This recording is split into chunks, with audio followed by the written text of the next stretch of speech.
Hello Sharks, I am Jonathan Little for PokerCoaching.com here with a retro hand that took place a while ago. You can actually watch this entire episode at youtube.com/partypokerlive. Thanks to Party Poker for letting me use this hand. And we are playing 25-50 pound cash game with a 100-pound straddle. For those silly Americans out there who don't know what pounds are, no, it's not a unit of measurement. It is a unit of currency.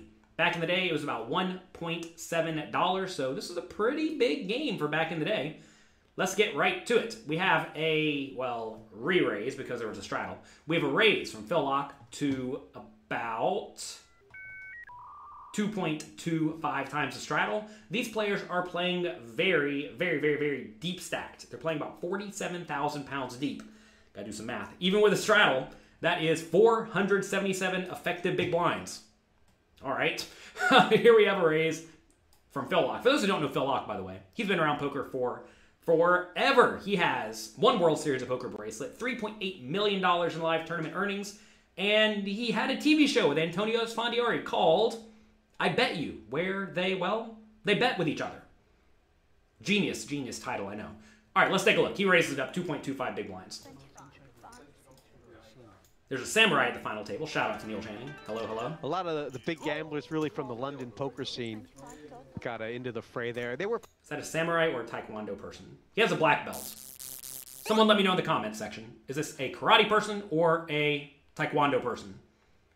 My parents did not teach me to do any martial arts. I'm a sad, weak man.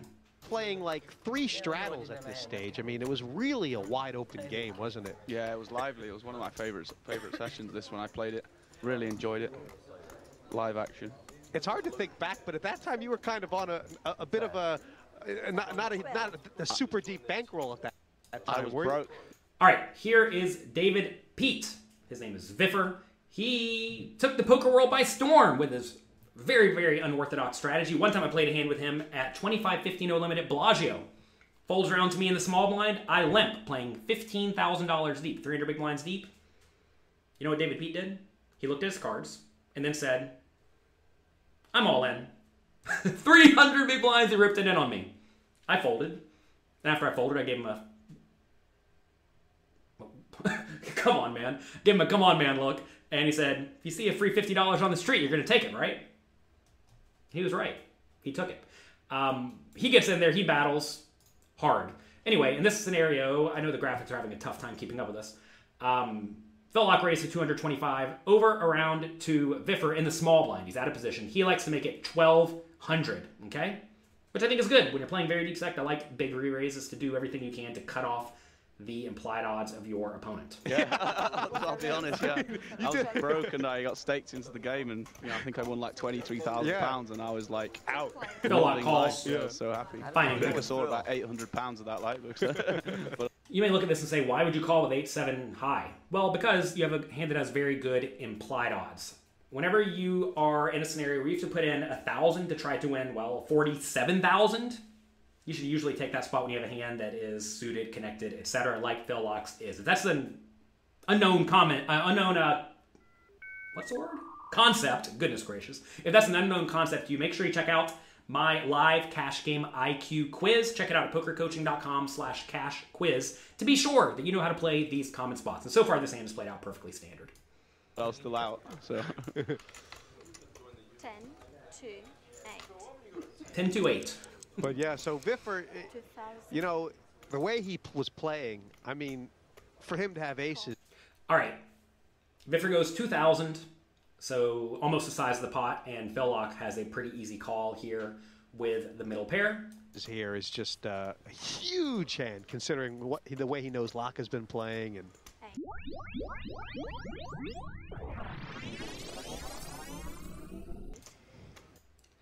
all right. Commentators are going on about how Viffer's very loose, aggressive, splashing, fine and good.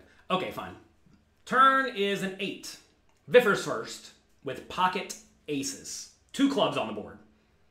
On this semi-crooked board. I want you to take a second and think about what you would do in this scenario with pocket aces playing uber deep stacked against a player like Phil Laak, who I think the general read is that he's usually in line, but he'll just sporadically get way out of line. I want you to pause the video and write what you would do in this scenario with pocket aces in the comment section below. The pot's about 6,500 pounds. We're playing super, super deep stacked. Would you check? Would you bet small, like 2,000? Would you bet medium, like let's say 5,000? Or would you bet big, over the size of the pot, 10,000? I want you to pause the video and write what you would do in the comment section below.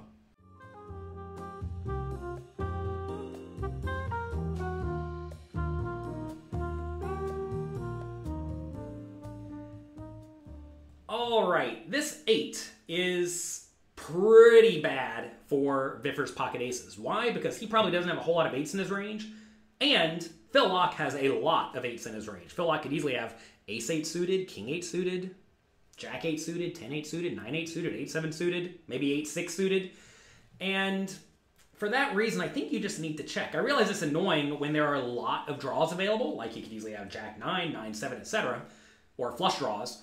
But if you bet and get raised, it is miserably bad. And whenever you are playing very deep stack, that's a concern you realistically have to have.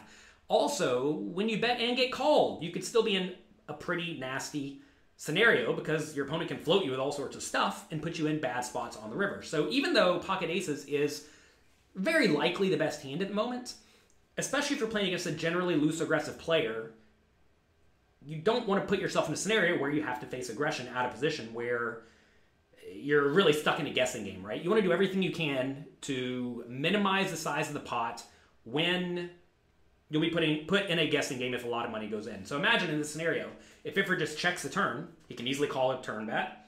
He can check the river, easily call a river bet, induce a lot of bluffs, and do some overvalues from hands like pocket jacks or ace-10 or queen-10, right?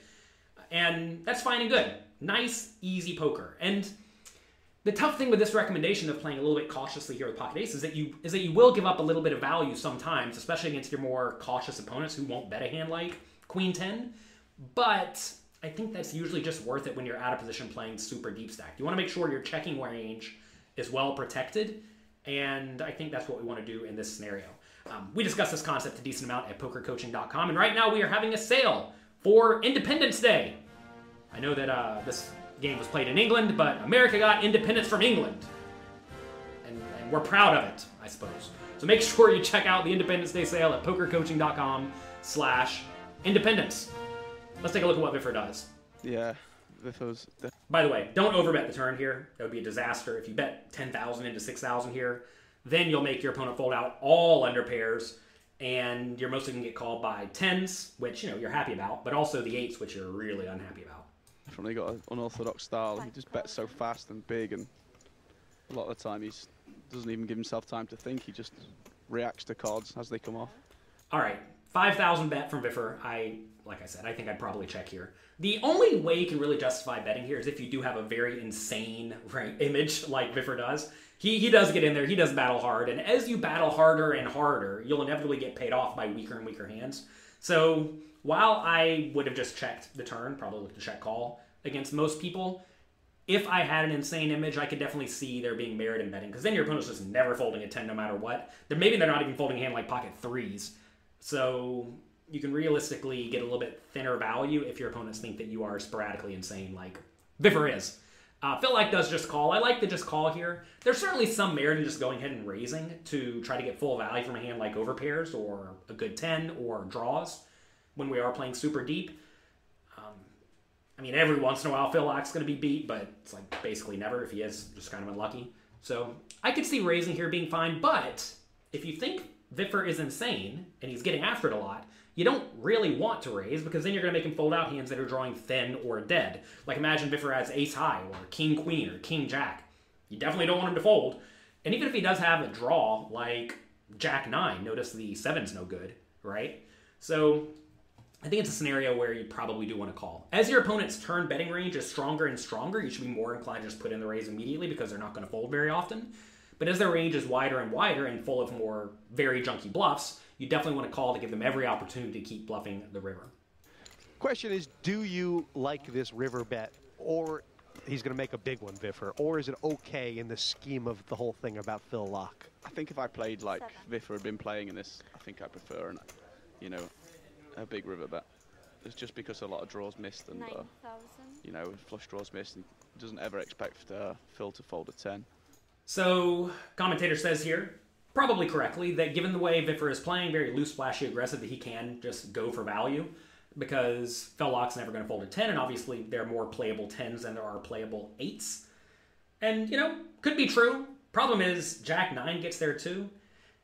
The commentator here does say that you should keep betting when lots of draws miss, which is definitely right? Because in this scenario, Phil Laak has to be somewhat inclined to bluff catch when lots of draws miss. And even though the Jack 9 comes in, notice that Queen Jack misses, right? Which is certainly handy. Could be betting a hand like Queen 9 misses, clubs miss. So this is a spot where Phil Laak should be somewhat inclined to find big calls. Not just because some draws miss, but also because Viffer is insane. And for that reason, I suppose I like betting. This is another scenario where I think you do need to be a little bit cautious, especially if your opponent is loose, splashy, battly. I don't know if Phil Laak's just going to sporadically bluff it all in here. Some people will literally never bluff all in. Some people will often bluff all in whenever some draws come in. And this is where it's very important to know your opponent. I just don't know Phil Laak that well, and I have seen him just do some random things that I would have never expected. So the safe/easy play, which may not necessarily be the most profitable, is to just check these aces on the river and then check call. But, you know, betting's fine too.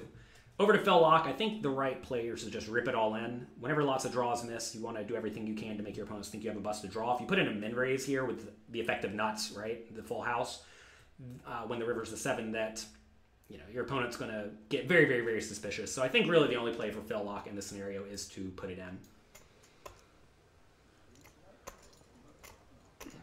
He's doing a little bit of an acting job.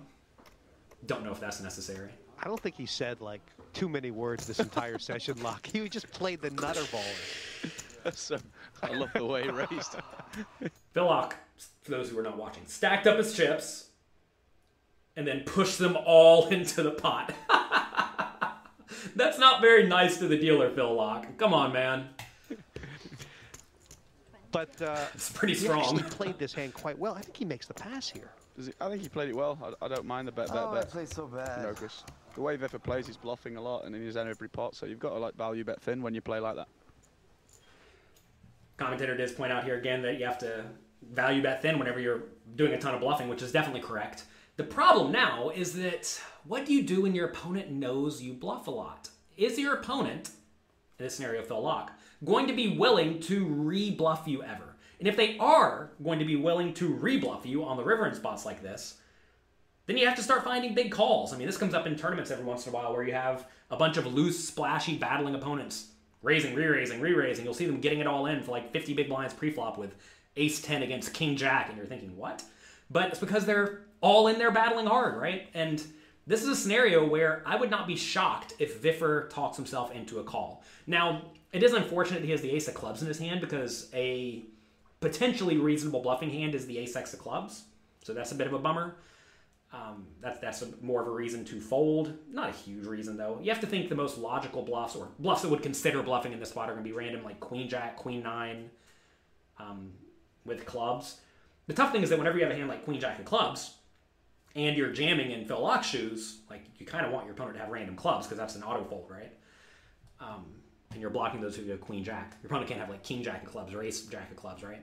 Anyway, a lot of people in this scenario will at least consider making the big bluff, but they usually won't do it. So in this scenario, even if you are Viffer with this insane image with pocket aces, I think this is just a pretty easy fold, because while there are plenty of bluffing candidates, your opponent is not going to take every single bluffing candidate and bluff all in for 40,000 pounds on the river.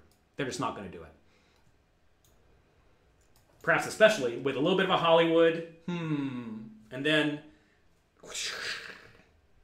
slow plow of the chips into the pot. Not a bluff. I would love it if Phil Laak was bluffing I'm just here. Hollywood, actually. I don't really have nothing. I just want everybody to think I do. God, you're so dumb. I don't know what to do.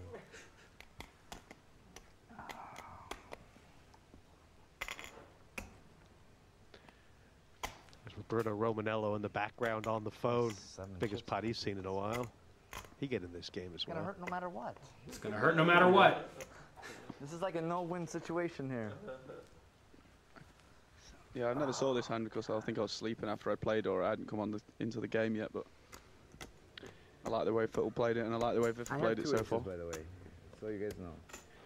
Viffer goes on to win over 100,000 pounds in this game, and this is probably one of the reasons why that he can make the laydown.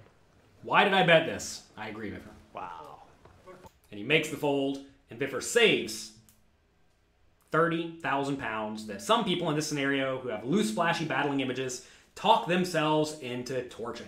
So nice hand by both players. That was a good one. That was a good one. If you like this, do me a quick favor. Let me know what you think in the comments section below. Click like, click subscribe, click the notification bell, and make sure you check out pokercoaching.com/independence because we are having a very, very sweet sale for you to my trading site. That's going to be it for today. Good luck in your games. Have a great, great week. And make the most of your opportunities. Hello. Do I have your attention? Good. You know I love to give away lots of free strategy advice here on my YouTube channel. So do me a quick favor. Can you click the subscribe button right here and right down here below? Thank you. See you in the next video.